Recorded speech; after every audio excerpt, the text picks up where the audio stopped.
Hello, I'm Tony Guida, and this is My New York. As they used to say on the Lone Ranger program, we take you back to those glorious days of yesteryear. The time, 50 years ago. The place, Flushing Meadow Park. The event, an extravagant World's Fair. The fair has taken as its theme man's achievements in an expanding universe. Its purpose, an ambitious one, peace through understanding. 66 foreign nations are represented, including 24 African countries that didn't exist a few years ago. This is the successful fruition of a dream that began 6 years ago when the germ of the idea was born. A germ that was nurtured to today's grand climax, the greatest fair ever constructed by man. Despite all the hype, the fair was a failure. Nonetheless, our guest today, Joe Torella, argues it had a profound impact on this city and the nation. He's written a book about it, Tomorrowland. We'll discuss it next.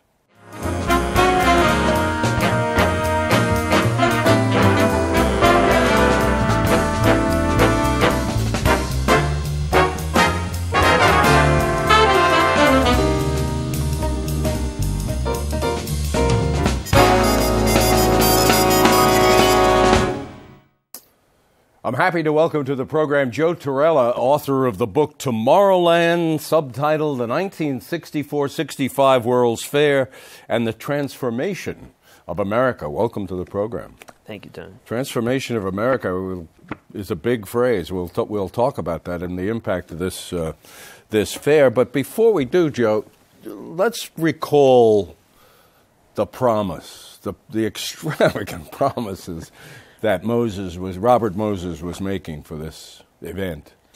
Well, you know, World's Fairs were always supposed to look to the future. They're always supposed to see, take the long view, 20, 30, 40 years down the road, what's coming. So after the 1939-1940 World's Fair, which was also in New York and also in Flushing Meadows, which Moses didn't have too much to do with. He was the landlord, so to speak. He just rented the place. But he realized that was his opportunity to make over Flushing Meadow Park, which was a dump, of course, right? It was the Valley of Ashes. Valley of Ashes, as Fitzgerald wrote. Fitzgerald said. So the garbage from Brooklyn used to come in by special train, and be dumped there. So when the 39 fair happened, Moses leveled it. So that was a fair bit of ingenuity. But he didn't make it the park he wanted. He was going to do that with the profits of the 39 fair. Yeah. But there were none. So when the 64 fair came along, he saw this as his opportunity to finally make Flushing Meadows into the park that was going to surpass Central Park. That was his long goal he had for decades. And when the fair came around, he realized, you know, fine, we'll have a follow-up to the 39 fair. And his fair, instead of, you know, the 39 fair was about the world of tomorrow. His fair was going to be, you know, it was more fitting for the 60s. It was going to be about peace through understanding. And you got to remember, when the idea that it first happened, that New York would get a fair, it's 1959, 1960. The Cold War is on. There was a Belgian Expo in 1958, and the Soviet Union, they surpassed us. Eisenhower was very disappointed with what we had. We were showing kitchen cabinets and, you know, refrigerators, and they were showing rockets. And it all gave into this idea, and Kennedy ran with this in 1960, about this missile gap, about somehow the Soviet Union was surpassing us. So when they had the fair in New York, it really, I mean, it was a noble theme of peace through understanding, but we wanted to show how the American way of life, which was stood in contrast to the communist way of life, was going to be better. And that's why Kennedy, when he became president, shortly after New York ending the fair, was totally behind it and was a huge proponent of the fair. He knew that the fair in New York could be a great advertisement for the American way of life. And so in that way, it was a Cold War battle without any bullets, just pure propaganda. But for the people who went, it was life-changing. The slogan of the fair, peace through understanding, is ironic because it didn't really, the fair didn't really understand the world around it. That's right. At all. That's right. Well, I think that we can lay on Moses a bit. Moses was sort of a man out of time at that point. He's still doing things the way he did them in the 30s and the 40s, in the 50s, which weren't that long ago, but America was changing more rapidly than a lot of people understood, and I think specifically him. So the fair opens 5 months to the day of Kennedy being assassinated. Mm-hmm. So the nation is it's in a glum mood. It's the unknown. At the same time, the civil rights movement, which had been going on for 10 years, but many of the major events that we look back to say these were the moments. Early 60s. Early 60s. So it's all happening. And meanwhile, at that same time, and this might have been not known to the general nation, but to New Yorkers, Kitty Genovese had just been murdered in Queens. That was in March. So that's right. a month Same before. time as this fair, a rising crime in New York. That's right. And I guess we could call it the effects of, or the mirroring of, the civil rights issues in other parts of the country. I mean, there was a riot in Harlem in That's right. 64? 64. That was the first summer of the fair. And that was another thing. I think once the nation's focus shifted to New York City and what was growing, what had been growing there through the 1960s, the fair was being built.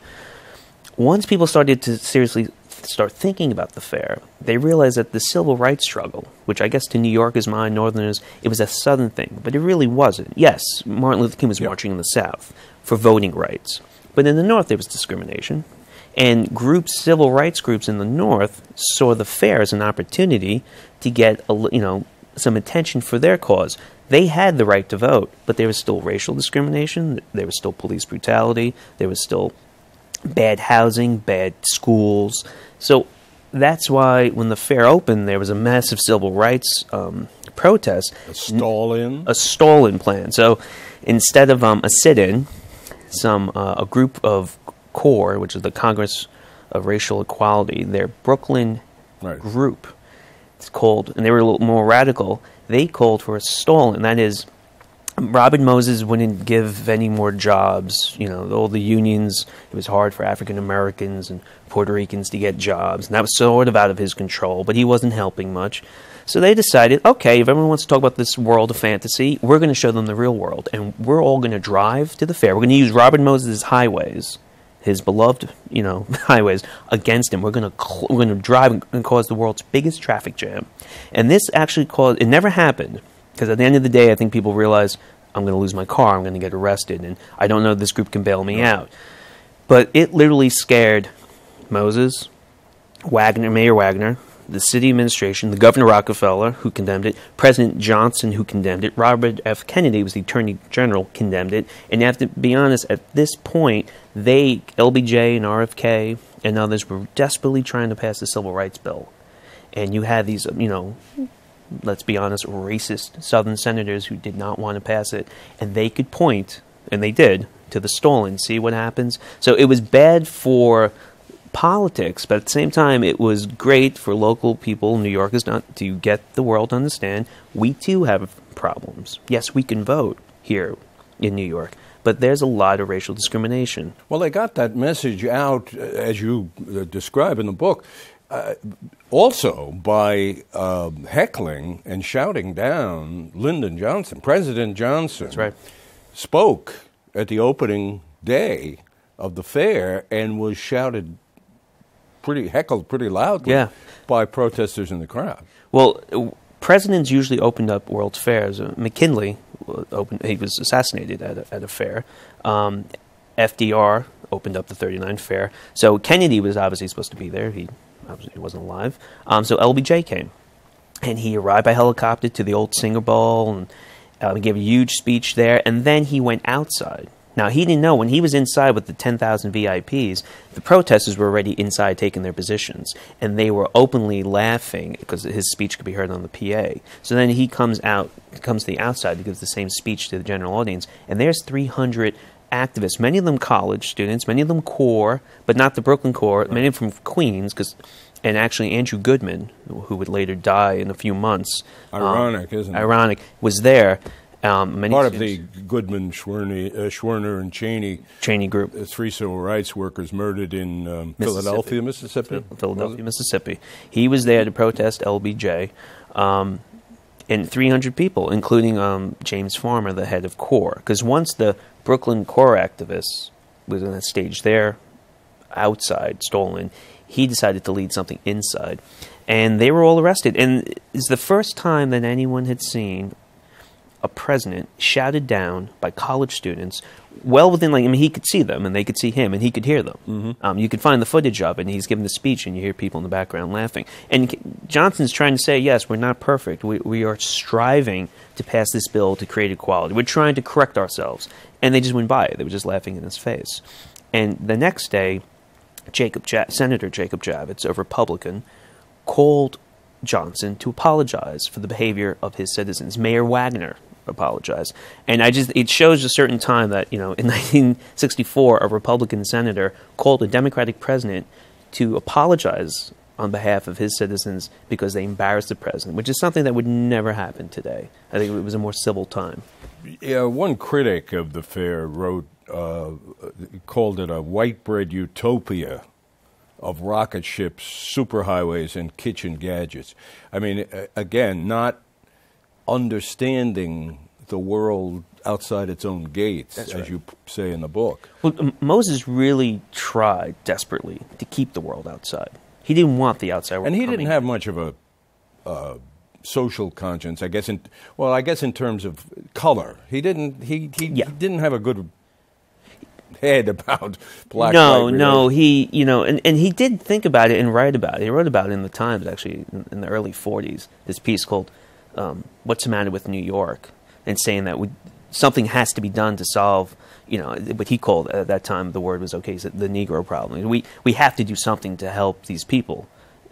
But Moses' idea of helping people of color was something more like a Booker T. Washington, like 1900, separate but equal. But equal, and that's is not the way, and B, it was certainly just out of date by 1960. And you have to remember, Martin Luther King, although we see him now, he was only in his 30s at that time. He was seen as the young gun of the civil rights movement. The other and Farmer too, but the other leaders, they were older, and this idea of sitting in and protesting and stall-ins. I mean, Moses was very worried. I saw the memos where he was, he had his police. But, Moses was also, he was smart enough. When James Farmer led that protest inside the World's Fair, and this Farmer was someone who met with Kennedy, he met with Johnson, so he was a national player. And I have this scene in the book. Moses had his own Pinkerton police. They were the inside police. So Farmer was a large man. He was sitting in front. He was blocking the entrance, which is illegal. And the Pinkerton guard comes over and said, Mr. Farmer, Mr. Moses knows that you're protesting. He doesn't want to arrest you. He would like you. Could you please move? And he said, no. He said, but I'm here for Mr. Moses. Mr. Moses told me to tell you we don't want to arrest you. Because Moses understood, you're having a World's Fair about peace through understanding. You're arresting a major civil rights national leader on day one. This can't go well. And he refused to leave. They had to lift him. I'm still stunned by the power Moses could wield in anything he wanted, and with this fair. I mean, it wasn't even an official World's Fair. No. Because Western Europe countries and others, Canada. The BIE. The BIE, the Bureau of the institution in Paris, is it? In Paris. So they're the institution that regulates World's Fairs. And they have a lot of power, and it's a treaty. It's an international treaty nations have to sign. To the United States, that means it's an act of Congress, which Moses was dead set against. They tried to do it in 1939, which was also not an official fair, which had all the participation of Western Europe. The difference was in 1939, that fair was run by a man called Grover Whalen, who I believe used to be a New York City police chief, but he wasn't elected to anything, but he was a politician. He knew, he had the nice suits and the flower in his lapel and the slick hair. He knew how to schmooze people, and he told the bureaucrats in Paris, "Don't worry, I'm going to get that. I got connections in Washington. We'll pass it. You just send everyone here." And then they protested. They said, "Well, you've had World Fairs in the 30s. You're not supposed to have World Fairs in the same country, all throughout the same decade." So they didn't sanction it. They didn't sanction it, but they didn't stop it. But Moses, of course, he insulted them. He went to Paris. World's Fair. He didn't like them. He didn't like the questions they asked. He didn't like their apartment where their office was. And he came back and he called them a bunch of clowns. And we're not going to let a bunch of Parisian bureaucrats tell us what to do. And instead of having the participation with pavilions of countries that were honoring the fact that it wasn't sanctioned. Mostly Western Europe countries weren't there. Canada wasn't there. He gets lots of corporations. Lots of corporations. And he gets the third world, what we now call, or maybe even then called the third world. But before we get to that, the power, I'm stunned. I mean, I went to this fair. I rode that escalator or that walkway past the Pietà. Michelangelo's Pietà. Right. He got the Pope to lend the Pietà to this fair. Well, Moses had a lot of friends at the time, and one of his closest, I mean, I wouldn't say close like they're buddies, but I mean, great personal relationship when they needed favors for each other was Cardinal Spellman. It was a very, again, it's hard to think about a cardinal having that much power, or influence might be a better word, and sway in the media. So Moses called up his friend Cardinal Spellman and said, Italy's not coming. How good would it be to have the Pietà? Of course, you also have to chalk this up to Moses, who liked the finer things in life. He spoke Italian. He knew Latin. He spent time in Europe traveling. He was, a person who went to the ballet, went to the theater, knew arts, knew culture. And so he's like, he didn't just ask for anything. I mean, think about how much art is in the Vatican Library. And he's like, I want the Pietà. I want the single most famous sculpture that Michelangelo has created in Florence that has only ever lived in Rome. And I want it in Flushing, Queens for 2 years. Right. Now, can you make that happen? And sure enough, Spellman did. He asked Pope John the 23rd, who said yes, who died in between. And as soon as Pope Paul VI came in, Moses made sure that there's a change at the guard. We're still good. Pope Paul said, sure, take it. And they made the beautiful pavilion, which is, as everyone I've talked to who went, is one of the fondest, most popular things at the fair. Ironically, in the seeds of not being sanctioned by the organization that sanctioned these things, and therefore reaching out to the rest of the world, comes what you feel was the major impact. And you say in the book, even though the fair was a failure, financial failure, profound impact. Talk about the impact and how you see what Moses accomplished, even though he didn't know he was accomplishing it. Right. Well, because the Western Europe didn't come, and because the BIE not only didn't approve it, they boycotted it. So all those countries were forbidden from coming.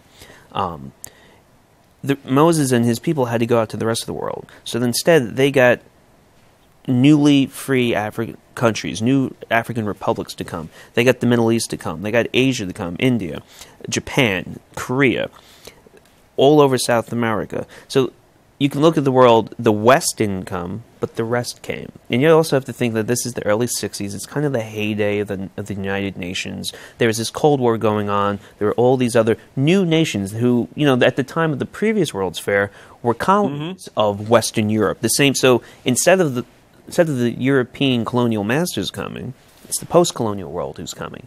And for the first time, Americans could walk through down, in Flushing Meadows and sit by the fountain and see the entire world pass by. And I think that was the real cultural legacy of the fair. Because then in October 1965, 50 years ago this month, Lyndon Johnson signed the Immigration Act 1965, which changed all the racist quotas, which allowed all these people to come. Our immigration law at that point was, frankly and openly, I mean, it wasn't openly, but it was racist. It was racist. We kept out even Southern European countries, which our background, there was a limit, and the more southern you got, the higher the more limiting you got. And the rest of the world, there were very strict quotas. It's to keep the country European and Northern European at that. And Johnson got rid of that. I mean, it was something, and both Kennedy brothers were there, and he signed it in New York City at the Statue of Liberty, because the next day he was meeting Pope Paul VI, who came to the fair that day. So I talk about that in the book. And in that moment, so if you went to the World's Fair in '64 and sat down and watched the people go by, you got a glimpse of the actual future, not the technological future that World's Fairs are supposed to show you, because that was a knock against this fair. Okay, so now instead of TV, like at the 39 fair, now we have color TV. Okay, yes, we're going to have cars on superhighways with taller buildings. A little of that was more, the predictions of the 39 fair had come true by the 64 fair. But really what this fair was predicting was a multicultural America. And that's the big transformation that I referred to in the title. And interesting, isn't it, that it happened, and the dawning of it, as you talk about in the book, was in Queens, Right. which is really our most diverse borough. Ethnically diverse county in the country. I mean, we have, you know, I think it's up to 108 languages. 100 and, I don't know or how more, many races you know. in Queens. Oh, yeah. I mean, it's amazing. I mean, if you got on the 7 train and you actually got out at each stop and just went along Roosevelt Avenue, you could take a tour of the world. And you could you can get a taste of the world, too. That is really the cultural legacy of the fair, and it started in Queens, and you have to think that, you know, a lot of these pavilions, you know, there's an Indian pavilion, there's a Mexican pavilion. I mean, it's staffed with people from those countries, and then within a year of within the same month that the fair ended, they passed this immigration bill. It takes effect in 1968, and suddenly the same countries that had been exhibiting at the fair and others all start coming to America. And where do they start? They start in Queens, just like, you know, their European predecessors. It's a working class area. You get a job, you get a nice home, you're within distance of the city, and they spread out. So now to the point, you know, the whole country is, you know, Houston has a very diverse population. There's even a few people say, well, Houston could be more diverse. Not really, when you consider that Queens itself is, you know, a million. It's big enough. If Queens was its own city, it would be the 4th largest city in the country, ahead of Houston. I was thinking, reading the book afterwards, that I was thinking about something downtown on the west side, the High Line.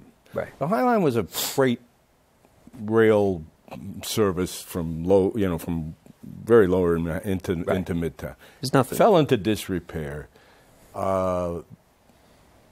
It was sitting there all those years. Somebody had the idea, we can turn this into a park, and look what happened. I mean, an amazing transformation of an old railroad into a magnificent walkway park, and has inspired, you know, extraordinary growth in the lower, you know, the Chelsea, whatever you want to call that area, the lower west end of Manhattan. Right.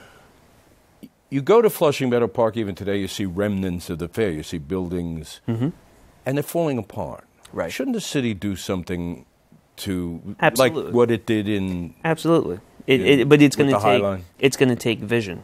And the thing is, when it comes to Queens and outer boroughs, there's always been something of a profound lack of vision coming out of City Hall. And it's not just City Hall, it's the whole state. I mean, look, they're finally getting around to fixing LaGuardia. And I don't know what the exact impetus of that was, because you could have picked one at any time. Let's say that it was Joe Biden, the vice president of the United States, saying it's like flying into a third world country. I mean, really, if that's what it's going to... I'm glad that they're fixing it, but like, is that really what it takes? It takes an offhand comment from the vice president. 2015? It's going to take time. I mean, if you look at the High Line, it was just nothing. It was just an old railroad that someone didn't bother to tear down. And part of it, you have to give credit, that old Nabisco factory became Chelsea Market, which is, you know, just hotter than hot. And that whole area is I have to say, I think there are more tourists there, or equal amounts to Times Square.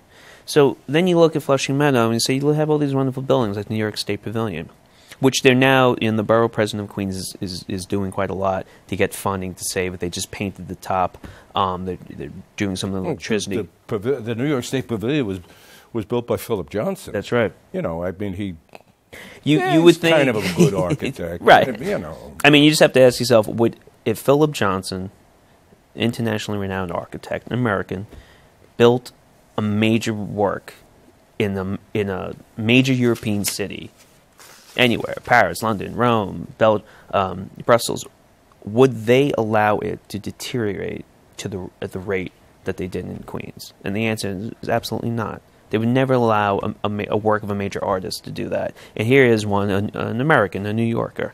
It's just a profound lack of vision. And the thing is, I always point to the High Line. Moses wanted Flushing Meadows to surpass Central Park, and that's probably not going to happen.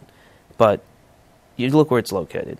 But still, look at what the potential. Well, it's located at almost the exact center, geographical center of the city. Right. And at that time, it was the population center. I don't know if that's the case anymore, but it's right in the center of the city. You have to pass it coming from 2 airports. You have a major ballpark, brand new, and a team who's doing pretty well at the moment, right there. Yeah.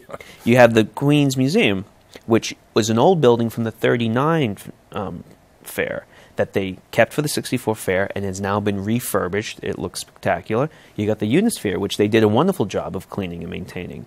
And then you have the Science Museum. So you have all the raw ingredients. It's low-hanging fruit, but it's going to take a little vision, and I just don't know if that vision is with all the city's other At the end of the fair, they buried what they call a time capsule, and in that time capsule, as you point out, I think, in the book, were various things, including, representative of the time. Tranquilizer pills, birth control pills, freeze-dried food, and plastic wrap, I guess saran wrap. Right. I wonder what people will think of that when they dig that up, if they ever dig that up. But it's symptomatic of the times, the book is called Tomorrowland, the World's Fair, 64-65 World's Fair, and the Transformation of America by Joe Torella.